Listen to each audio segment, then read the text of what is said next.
Hi guys! So we have a new perfume from Zara. So this one, currently hindi siya locally available sa Philippines. So nabili ko to sa Korea pa.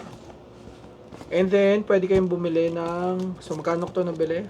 59,900 won isa. So, sabi nung kakilala ko, limited edition daw siya. And then, ito yung new release nila. So, ang name is Caviar Bergamot Zara Ocean ito N03. Ayan. And then Udi Parfum na siya, tapos 100 ml. So unbox natin guys. Mabango to guys, as in napaka fresh ng amoy niya.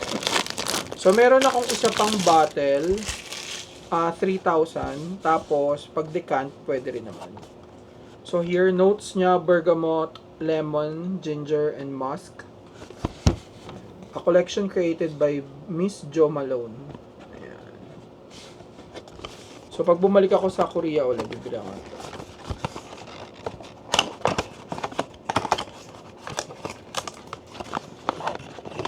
And ganito siya, guys. Ayan. Ganda rin ang color niya. Tapos, magnetic yung cup. Tapos yung atomizer niya, pakita ko sa inyo. Ayan. So yun guys, so ito yung Zara Caviar Bergamot. Thank you!